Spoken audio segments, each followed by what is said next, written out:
end of 80 or 81. 81. Huh. Then 81, when I returned to Delhi, in 80s I returned. Then Awami League had conference, and that time they, in my absence, they declared me as the president of the party. Ma'am, I'll steer the conversation a little bit to geostrategic issues in our region. You are well aware of what happened in Sri Lanka, and there are many observers who say that Bangladesh should guard itself from, similar situation, whether it's a Chinese debt trap or whatever. Do you see any parallels that the challenges that Bangladesh could face? No, not exactly, no. Because our economy still, it is very strong, though we face this COVID-19 pandemic, now the Ukraine-Russia war, that has its effect here. But in a debt rate, Bangladesh always pay timely all the debts, so our debt rate is very low in context of Sri Lanka. Then our economy trajectory and the development, it is very, that means very calculatively we prepare and we take the plan. So, because it is very calculative way we are developing, I feel that we will not face the similar situation. Not only that, in a policy matter, the moment pandemic started, COVID-19, I call upon our people, and also we provided all kind of support and inputs up to the village level, and also encourage our people to grow more food item, as much as food they can grow. I always supported them that what you should do, you should grow your food so that we should not depend on others. Imports and things. And side by side, this war, it has bad effect, no doubt about it, especially the things we import from other country. Now it is, I think whole world is facing economic problem. We are also. But yes, there are some people, they raise this issue, oh, Bangladesh will be Sri Lanka, this and that. But I can ensure, no, that will not happen, because all our development plan, what we prepare and we implement, always we see that what would be the return, how people will be beneficiary. Otherwise, I don't take any project with just spending money. No, we will spend money, we will take loan, but after completion of this project, what will be our return, how our economy will develop, and the people will be beneficiary. That is our priority. So that way we are taking all the plans, programs. Unnecessary, we don't spend any money. Ma'am, you spoke about your battle against COVID-19, and you vaccinated almost more than 90% of your population. What do you have to say about the Vaccine Maitri program? Did Bangladesh benefit from it? I really thanks to Prime Minister Modi to take this initiative, and that way he contributed vaccine to not only Bangladesh, also some South Asian countries, and it's really very, very helpful, and it's a very prudent initiative he has taken.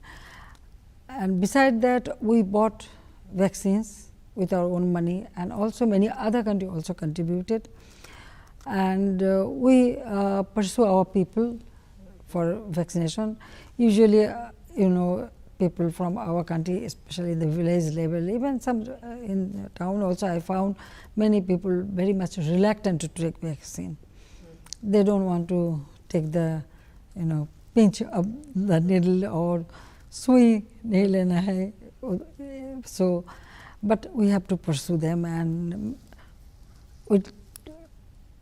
we told them that it is nothing, but it will save your life. Yes. So that we engaged everybody so that they make people. So it was really a very good initiative. This vaccine mobility is a very good initiative. I really support it. So there's been, Western observers are often critical that SAARC, the countries, member countries in SAARC, they don't cooperate as much as other groupings do.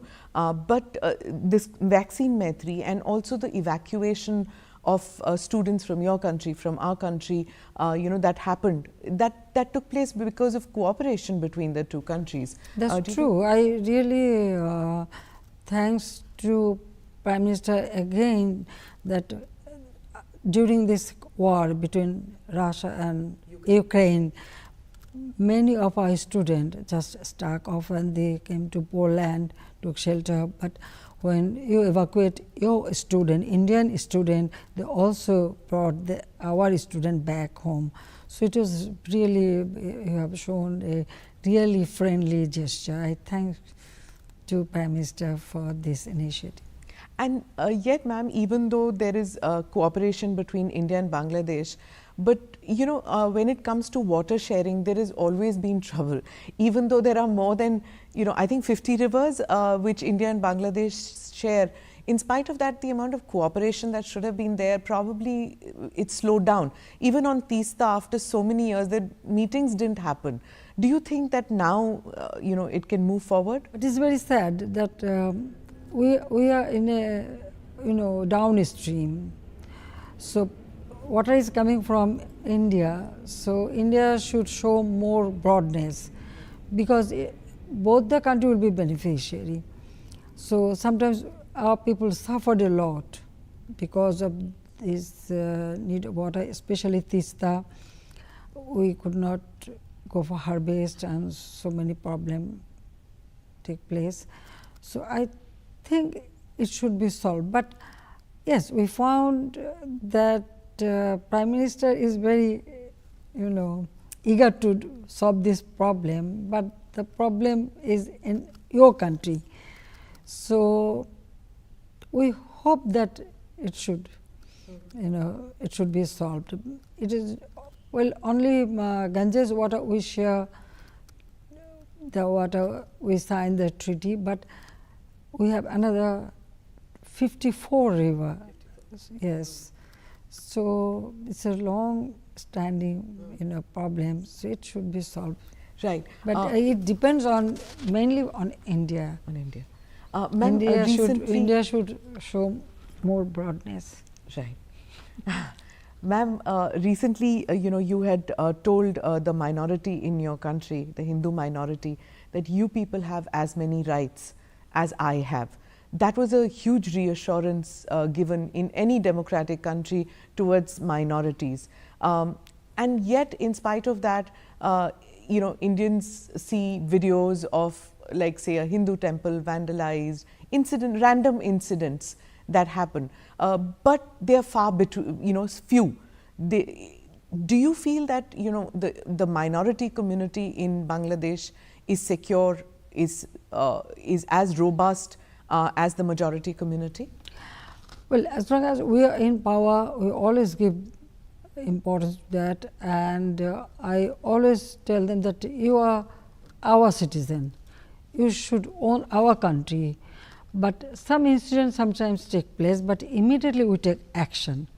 It is sometimes it happened, it's very unwanted situation.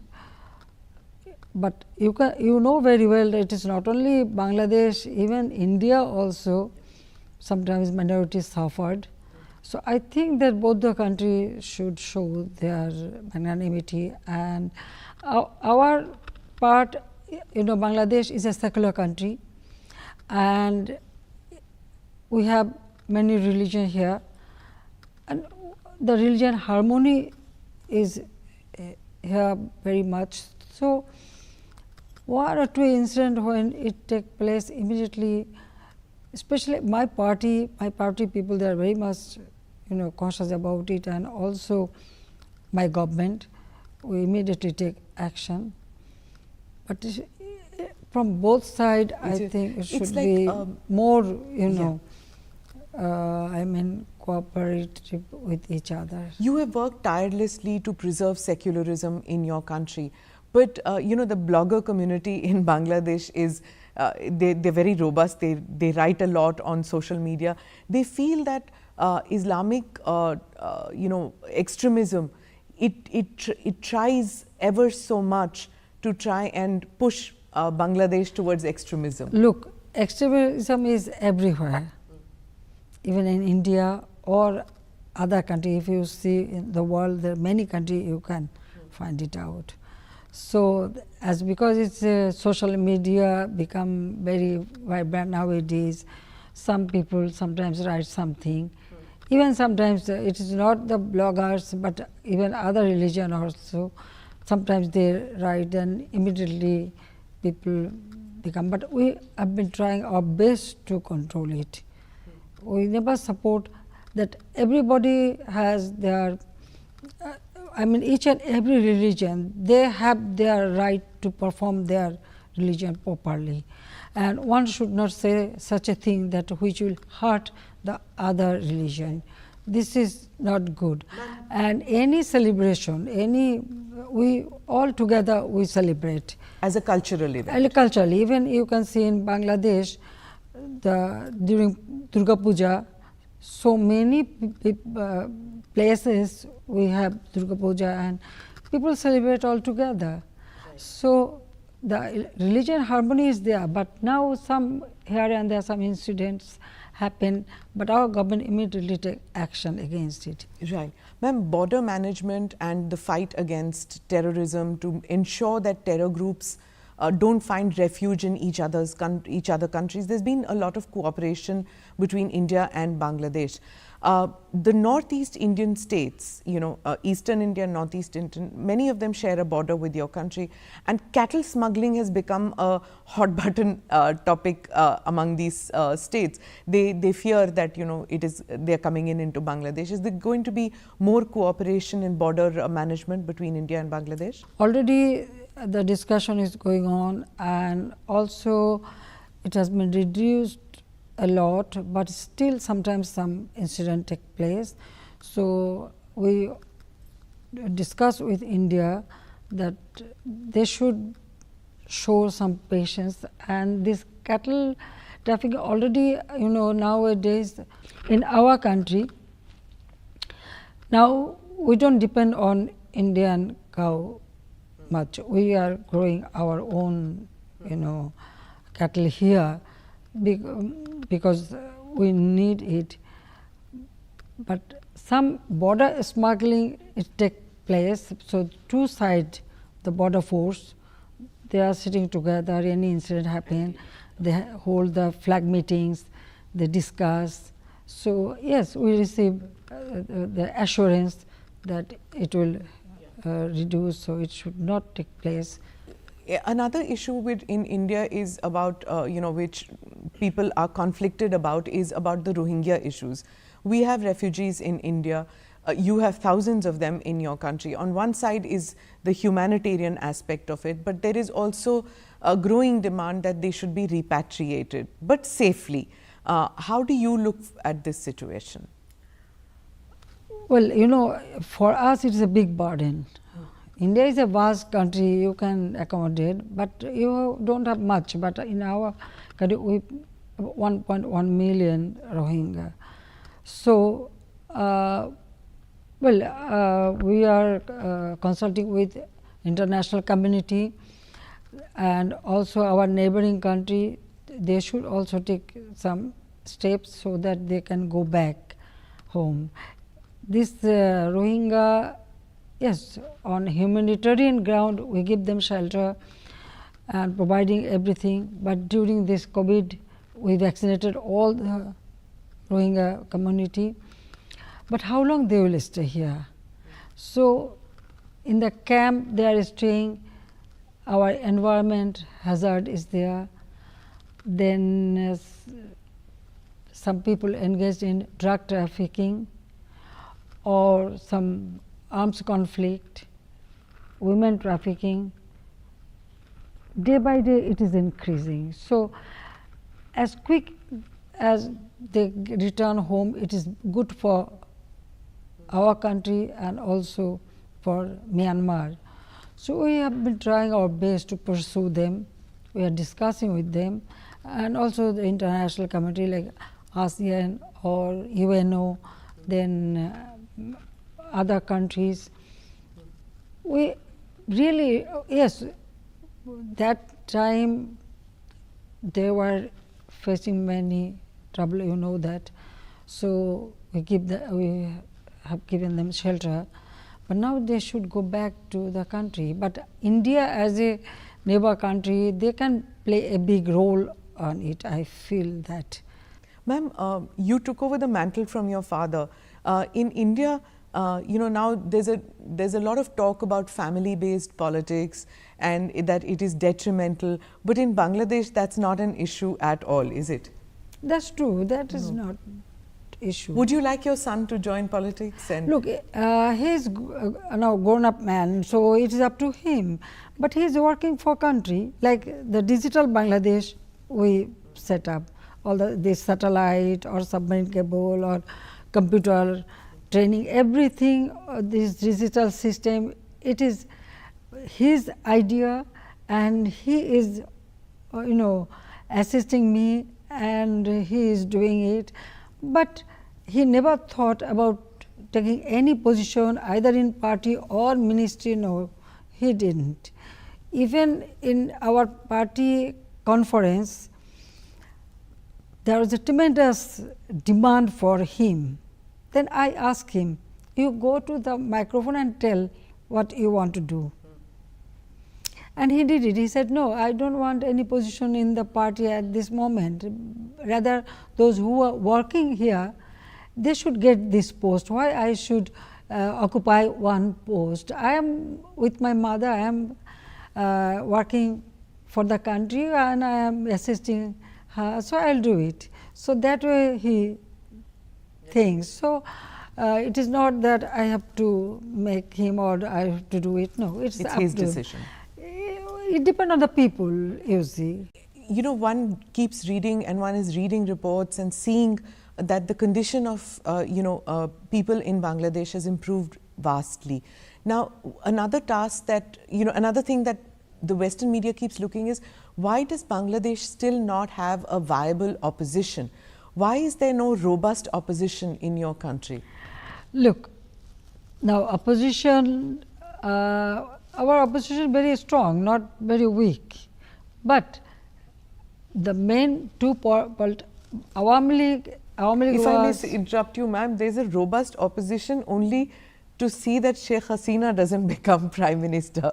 What I mean is, an opposition which has not just got remove Sheikh Hasina, if I may say. Oh, you are true. They tried to kill me several times, but I survived.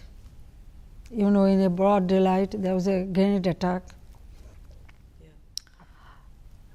I don't know how I survived, but our party leaders, workers, they just cover me, made a human shield. So they receive all the splinter, but I was totally saved. Then there was an open fire in my meeting. I survived. They placed a huge bomb in my meeting place. Somehow it was discovered by just a simple person, a T-man. So I survived. I don't know. You can ask God, Allah. Allah is helping me, perhaps, or maybe Allah has given me some job to do.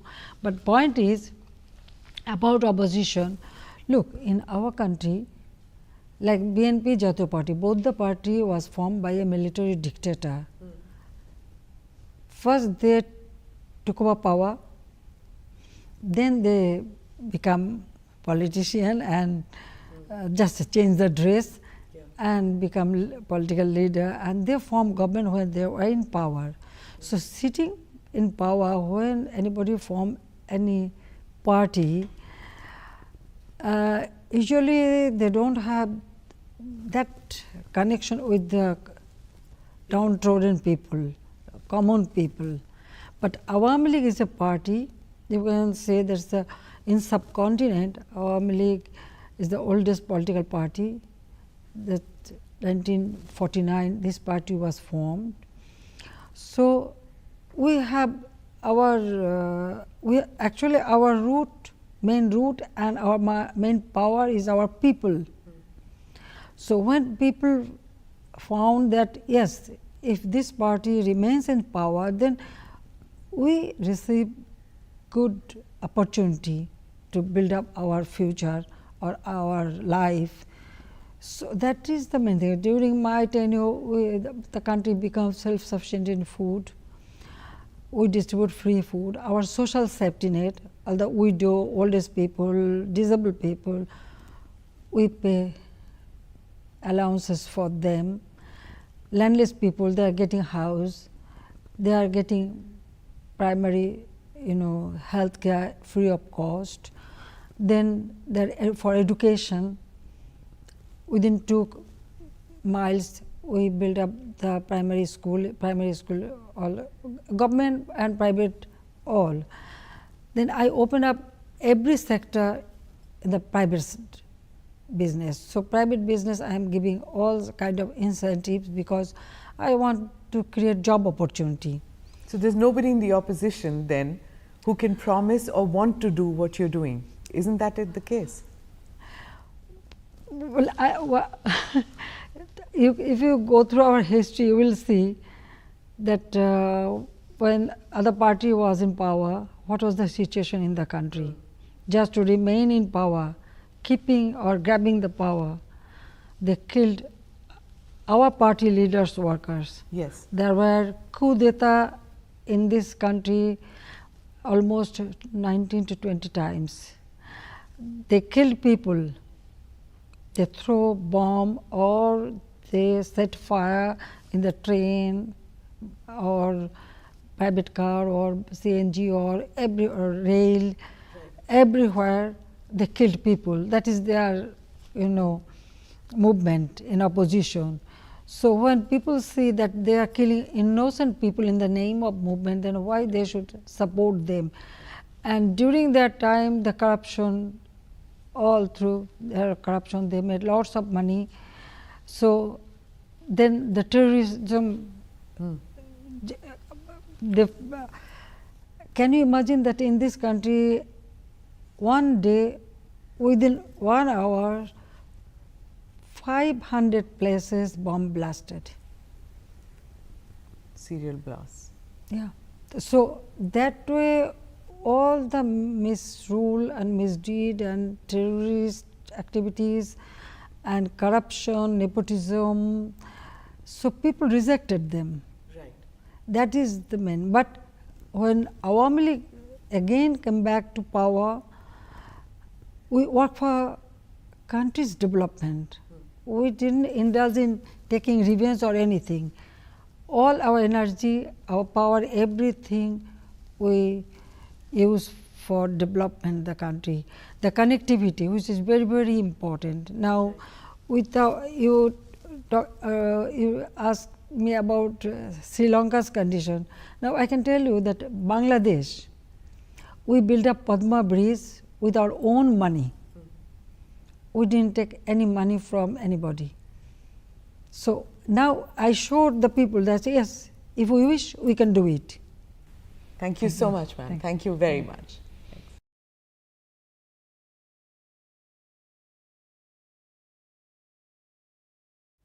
Madam Prime Minister, thank you very much for speaking with ANI. We look forward to your visit to India in September. Could you tell us a little bit about what are your priorities in this visit? It is certain to bring India and Bangladesh closer, but what are your priorities? Well, look, India is our tested friend. We always remember their contribution during our 1971 war. And beside that, even 1975, when we lost all my family members, so the then Prime Minister, she gave us shelter in India. Beside that, you see this two countries, we are neighbor, close to neighbor, and I always give importance and priority to friendship with our neighboring country, because I feel that this friendship will give us, it is not only leadership, no, it is for the people. So our priority definitely will be to bring good wishes and goodwill to the Indian people and the Prime Minister, President. You have new elected President also, and how to improve our business, trade, and our bondages. That is important. And my visit, it is important, and I really thanks to Prime Minister Modi and also your Honorable President, both of them visited Bangladesh. When we are celebrating our Father of the Nation birth centenary and also our independence, 50 years of our Independence Day, and our friendship with India. India recognized Bangladesh early one, so that bondage, I think that is our main priority, that their visit at such a time, even that time there was a COVID-19, but this pandemic, but beside that, both of them honor us, honor our people, and that visit really give us a tremendous, Ma'am, you spoke about trade relations between the two countries. India is the second largest trading partner. That makes it a little sensitive issue for many Indians who feel that, oh, we should be the largest trading partner of Bangladesh. But you are sandwiched between, you're a smaller nation sandwiched between these two giants, if I may say, India and China. And I'm sure you're asked this many times by the Western media, that how do you balance the relationship? Our foreign policy is very clear. Friendship to all, malice to none, which my father of the nation, Bangabandhu Sheikh Mujibur Rahman, he uttered this in his address in UNO, and we follow his ideology. And my point is that we should focus on our people, how to give them a better life, how to improve their life. And I always saying that we have only one enemy, that is poverty. So let us work together how to eradicate poverty, how to keep our people from South Asia and also China, India, everywhere where there is the downtrodden people, we should ensure them a better life, fulfill their basic needs. And I always feel that, yes, if there is any problem, it is between China and India. But I don't want to poke my nose to that. I want development of my country. And that's because India is our just next door neighbor. We have very good relationship. We had many bilateral, many problems is true, but we solved many problems. You know that sharing of Ganges water, then our land boundary, maritime boundary, then we had refugee in India for 2 decades. I brought them back, settled them down when I signed Chittagong Hill Tracts Peace Accord. So that way, and also, which is very, very important, I feel that exchanging the enclave, this is very, very important. Many countries, they just fight between themselves, but we didn't do it.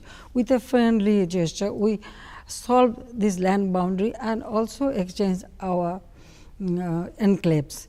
And I really thanks to all the members of the parliament and Indian government that they passed passed that law, and we could have solved it. So it's yes, many people, especially Western world, they always ask me this question.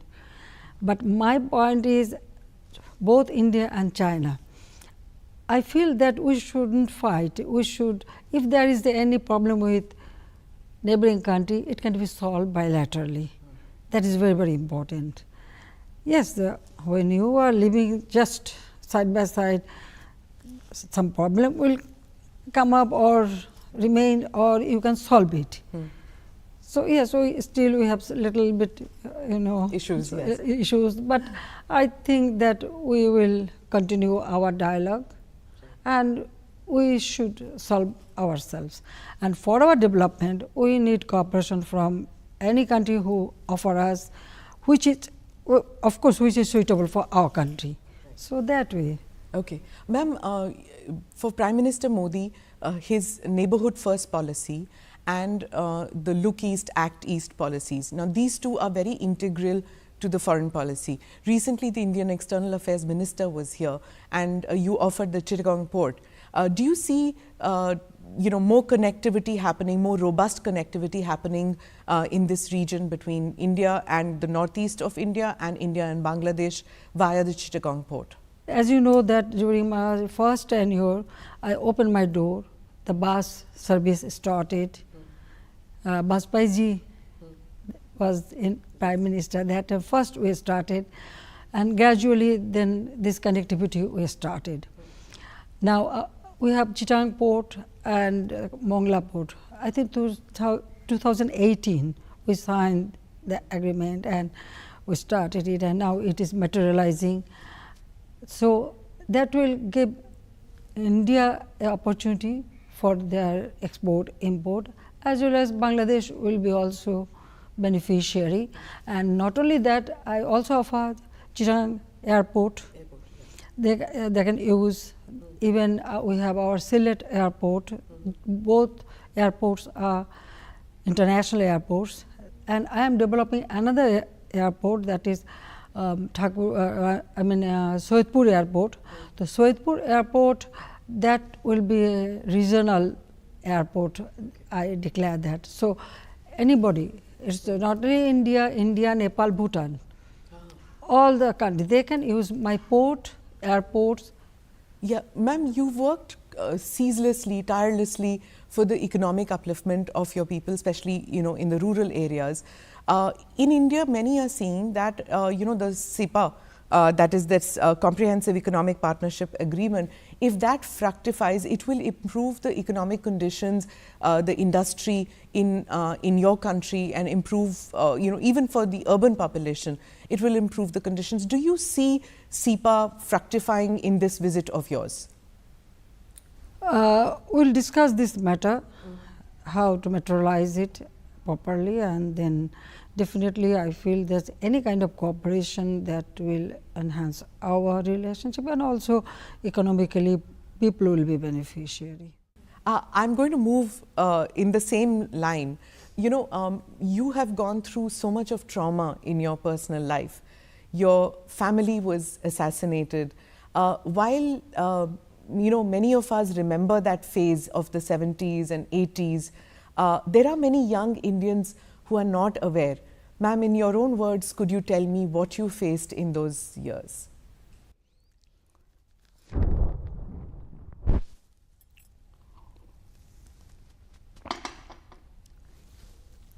1971, when war started, my father was arrested. My mother was in custody, me too, and I was expecting my first baby. But I thanks to India government, India people, India, they supported our,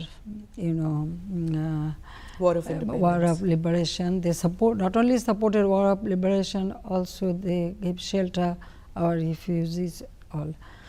Then comes 1975. It was so suddenly it happened. Only 15 days ago, my sister and myself, we left the country. I went to Germany, where my husband, he was the nuclear scientist. He was doing his post-PhD research there.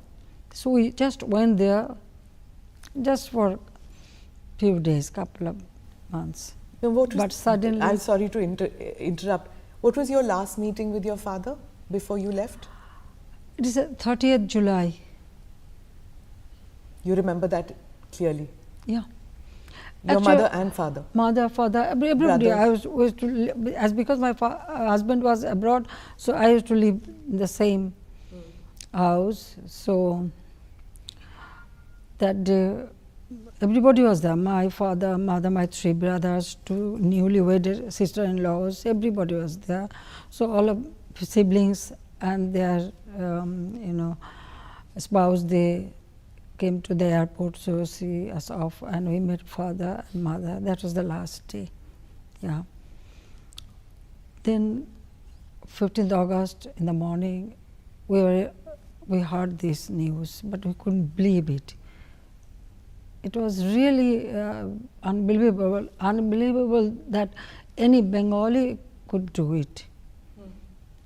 And still we didn't know what really happened. Only there was a coup, and then we heard that my father was assassinated, but we didn't know that all the family members were,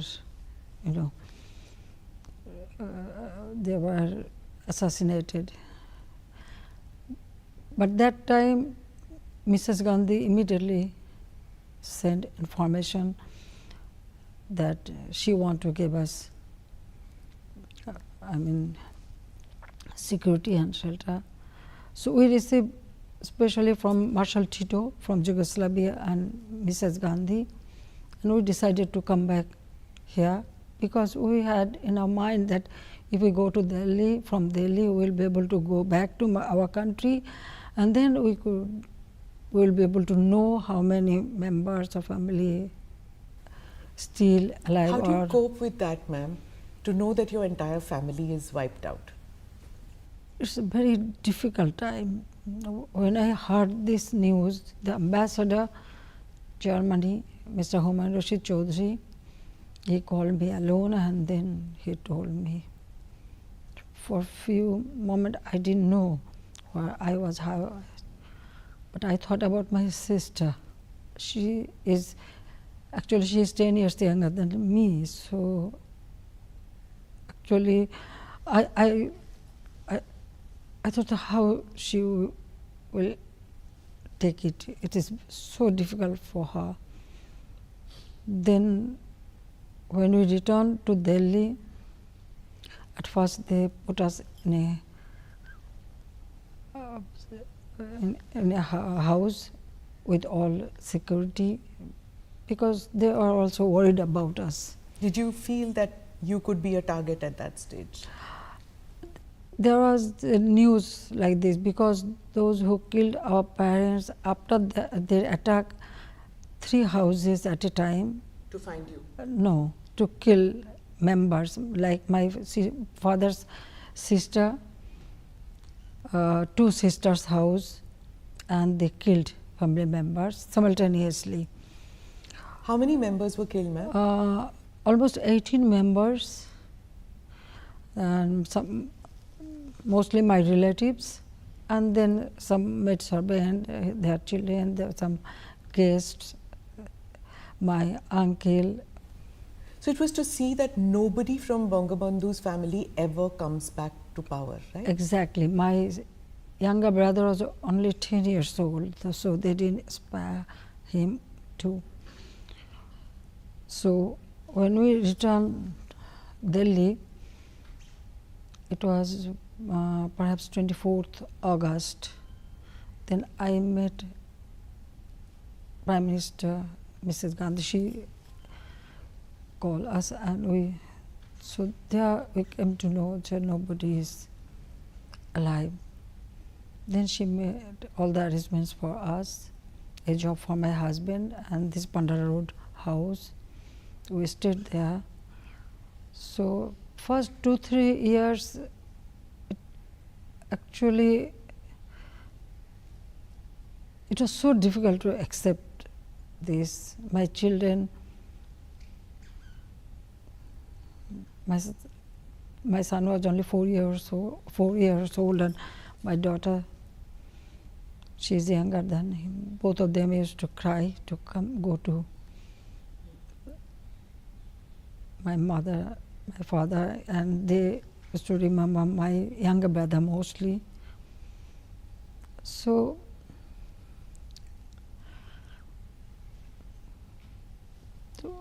but then gradually we have, and well, as because I have children, my sister is there. So this sorrow, pain, it was very difficult, but still we have, well, we have to think what to do. We should do something. We cannot live like this. And this crime not only killed my father, also they changed the ideology of our liberation war. Everything just one night, everything just changed. And those killers, they are haunting us. That they are trying to find out where we are. So when we live in Pandara Road, even we couldn't. Our name was changed in Delhi, in Pandara. In Delhi, yeah. So you lived under a different name also. Different name. Okay. And it is so painful that you cannot use your own name, own identity. Yes, yeah. I can imagine. Because of the security purpose, they did not allow us. So nobody from Bangladesh came to meet you in those years? At the beginning, almost all, because of all my family members, those they were not allowed to come. Well, those who survived, and within this, like my auntie and my two cousin sisters and one brother, they got bullet shot. So they got treatment, and after that, most of them, they just went to Calcutta. But first 2-3 years, we couldn't meet anybody. You were in India from 75 to 81. 81. It is many say that people came to you and said you should come, and they kept asking you to lead the Awami League and to come back to India. Come back to Bangladesh. But you were hesitant. You didn't want to get into politics at that stage. It was too traumatic. No, actually, what happened, almost all the members, those who betrayed, beside that, other were arrested. And then you know what happened, there was another coup in 3rd November. So then many of our leaders were assassinated.